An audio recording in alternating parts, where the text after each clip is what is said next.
하나님 말씀은 빌립보서 1장 12절에서 21절까지의 말씀입니다.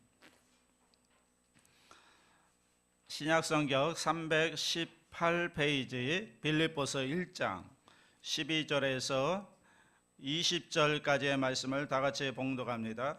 형제들아, 내가 당한 일이 도리어 복음 전파에 진전이 된 줄을 너희가 알기를 원하노라. 이러므로 나의 매임이 그리스도 안에서 모든 시위대안과 그 밖에 모든 사람에게 나타났으니 형제 중 다수가 나의 매임으로 말미암아 주 안에서 신뢰함으로 겁없이 하나님의 말씀을 더욱 담대히 전하게 되었느니라. 어떤 이들은 투기와 분쟁으로, 어떤 이들은 착한 뜻으로 그리스도를 전파하나니 이들은 내가 복음을 변증하기 위하여 세우심을 받은 줄 알고 사랑으로 하나 그들은 나의 매임에 괴로움을 더하게 할 줄로 생각하여 순수하지 못하게 다툼으로 그리스도를 전파하느니라. 그러면 무엇이냐? 겉지레로 하나 참으로 하나 무슨 방도로 하든지 전파되는 것은 그리스도니 이로써 나는 기뻐하고 또한 기뻐하리라. 이것이 너희의 강구와 예수 그리스도의 성령의 도우심으로 나를 구원에 이르게 할 줄 아는 거로 나의 간절한 기대와 소망을 따라 아무 일에든지 부끄러워하지 아니하고 지금도 전과 같이 온전히 담대하여 살든지 죽든지 내 몸에서 그리스도가 존귀하게 되게 하려 하나니. 아멘. 제목을 따라합니다. 기쁨을 누리는 삶. 성경은 빌립보서를 기쁨의 서신이다라고 하죠. 4장으로 구성된 짧은 성경이지만 여기에 기쁨, 조이라는 단어가 무려 19번 이상이나 계속되어서 나오고 있죠. 그런데 여러분 기억하세요. 우리가 살펴보겠지만 그렇다고 사도 바울이 기뻐할 만한 환경이 아니었던 거죠. 사도 바울은 지금 어디에 있어요? 감옥에 있어요. 주위에 있는 모든 환경이 자기가 원하는 대로 다 이루어져서 기뻐한 것이 아니라는 거예요. 우리가 잘 아는 대로 빌립보서는 옥중서신입니다. 옥중서신이라는 말은 사도 바울이 로마의 감옥에 있을 때 썼던 책이다.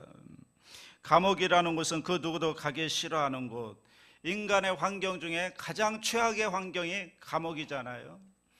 여러분 감옥에 갔으면 좋겠습니까? 감옥에 가고 싶은 분은 없잖아요.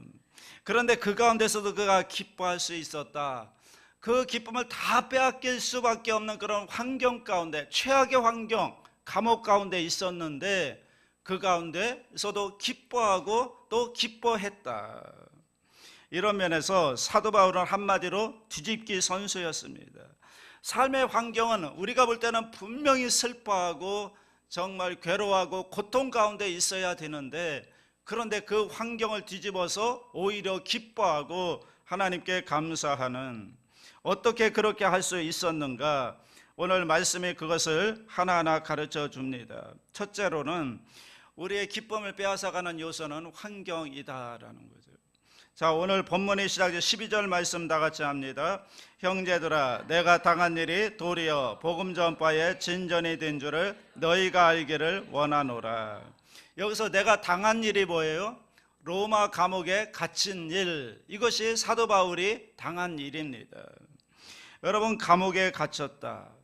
하나님께 부르심을 받아서 하나님의 말씀에 따라 하나님의 뜻대로 열심히 복음을 전했는데, 하나님 말씀대로 살려고 몸부림쳤는데, 그런데 감옥에 갇혔다. 여러분 그러면 사도 바울의 마음이 어땠을까요? 원망이 나오지 않았을까요?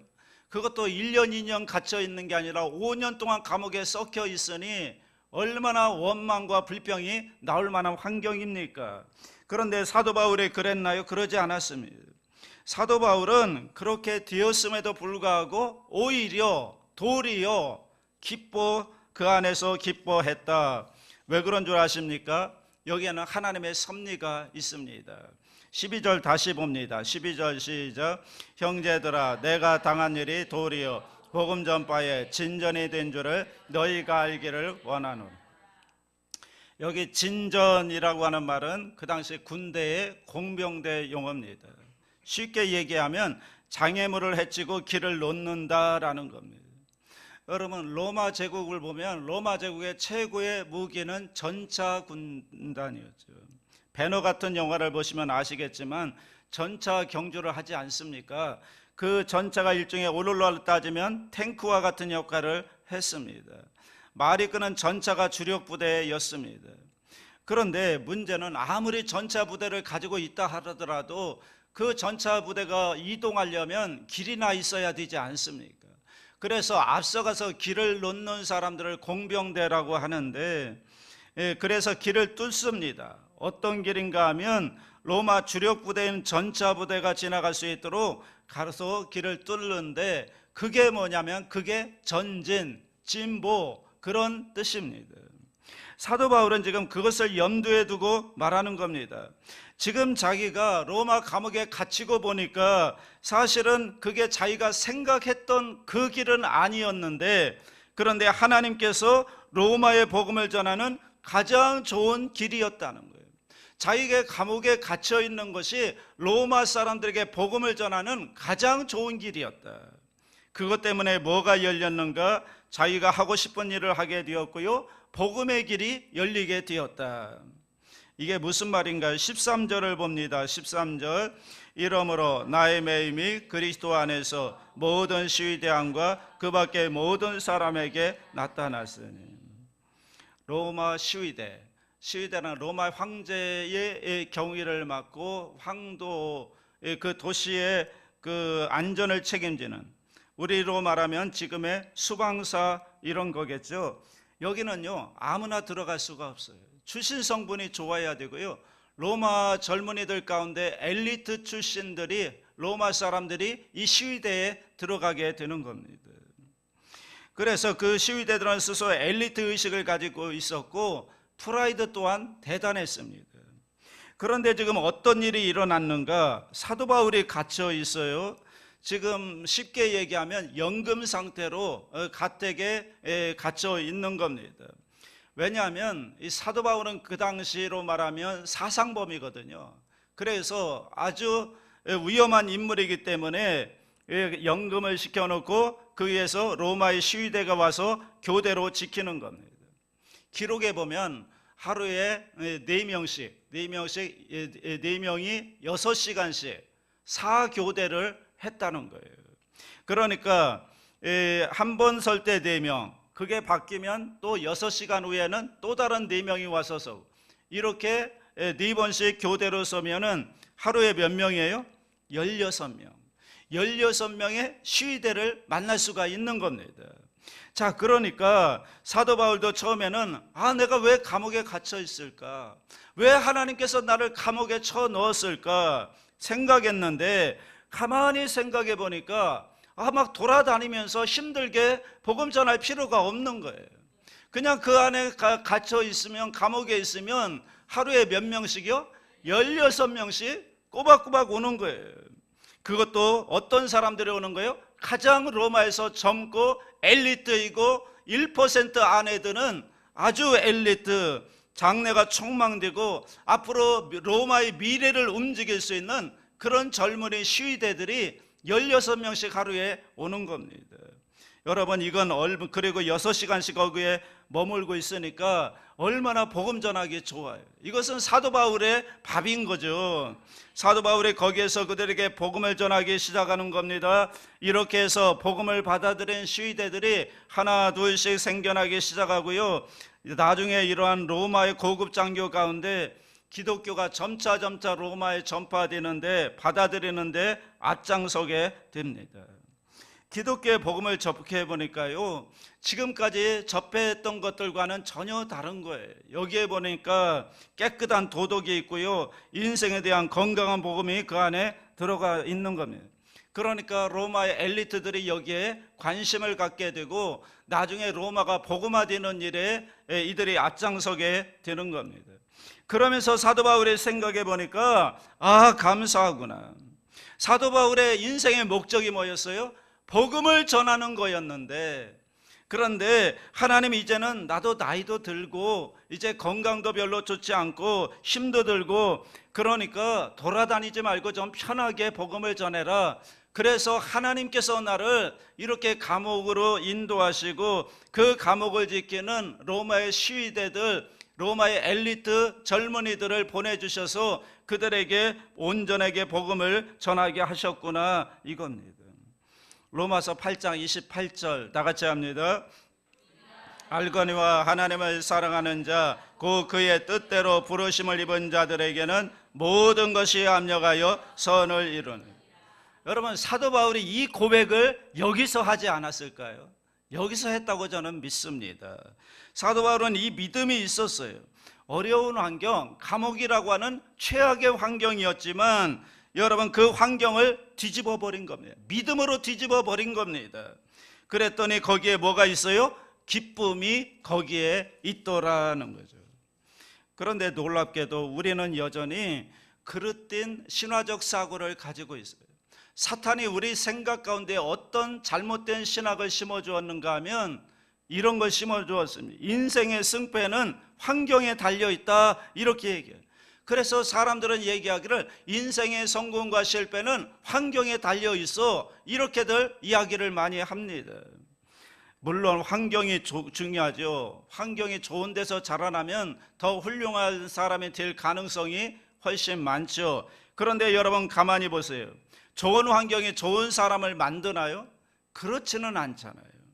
어떤 사람은 정말 좋은 환경에 태어났음에도 불구하고 최악의 삶을 사는 사람이 있는가 하면, 어떤 사람은 최악의 환경 가운데 태어나서도 그 인생을 정말 잘 살아서 성공하고 훌륭한 인물이 되는 사람들이 얼마든지 있다고요. 누가 정말 성공한 사람일까요? 가만히 보면 하나님의 사람들, 하나님을 믿고 믿음대로 사는 사람들이 바로 이와 같은 사람들이라는, 최악의 환경이지만 그 최악의 환경 가운데 최선의 최고의 인생의 꽃을 피우는 사람, 이 사람들이 믿음의 사람들인 줄로 믿습니다. 어느 마을에 술 중독자 아버지가 있었습니다. 그 아버지에게 둘 아들이 있는데 그 둘 아들이 자라나서 하나는 사람들에게 존경받는 유명한 판사가 되었고요, 또 하나는 아주 아버지를 닮아서 아버지보다 더한 술 주정뱅이가 되었어요.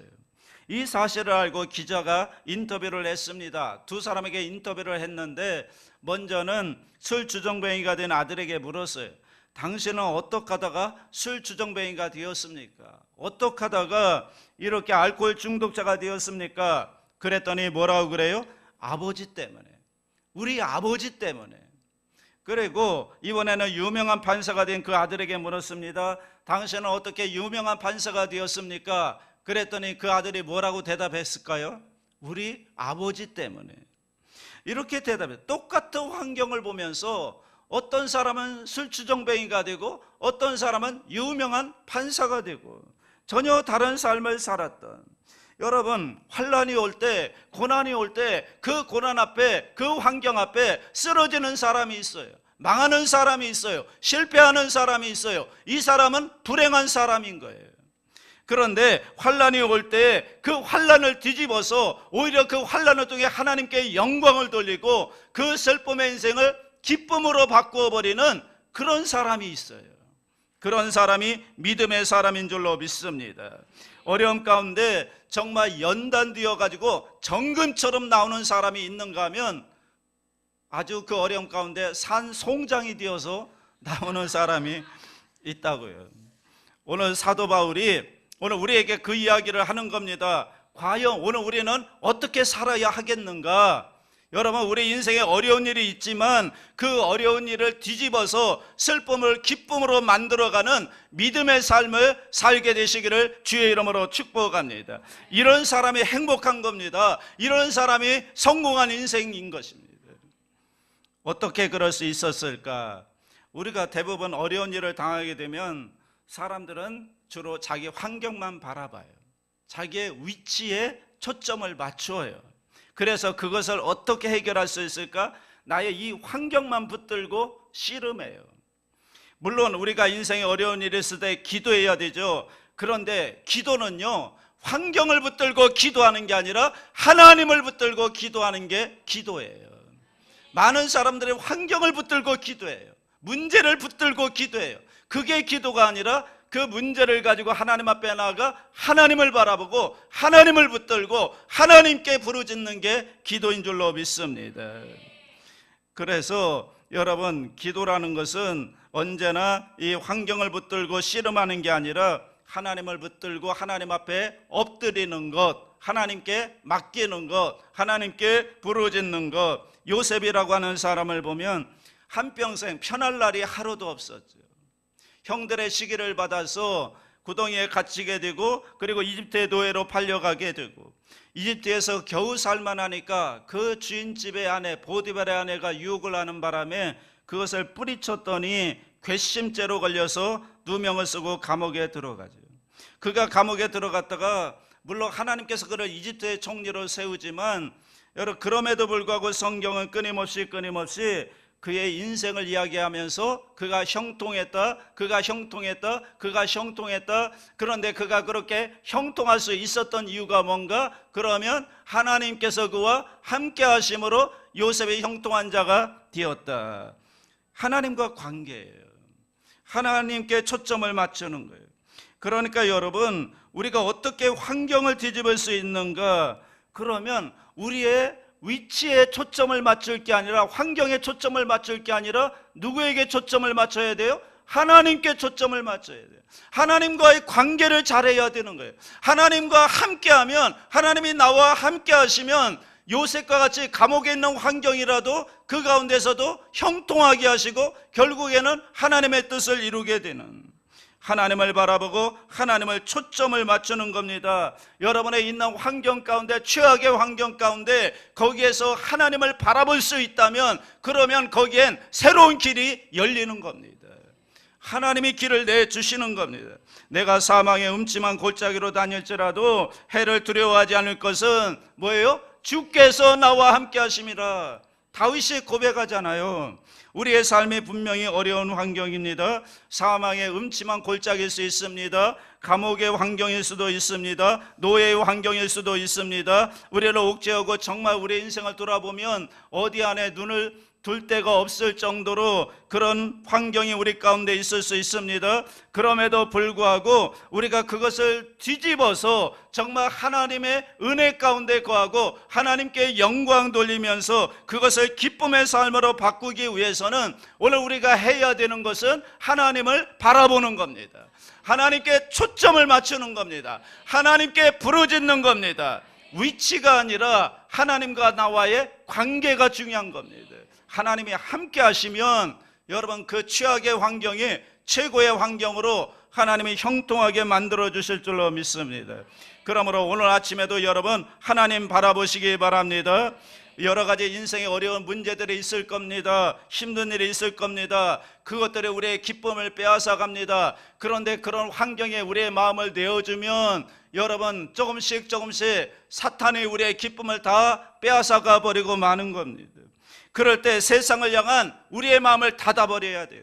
그리고 누구를 향하여 마음의 문을 열어야 되는가 하면 하나님을 향하여 마음의 문을 열기 시작할 때, 그때 우리 가운데 기쁨이 회복되고요, 하나님의 뜻을 깨닫게 되고요, 그리고 슬픔의 환경을 뒤집어서 기쁨의 열매를 맺어가는 귀한 은혜가 우리 가운데 있게 될 줄로 믿습니다.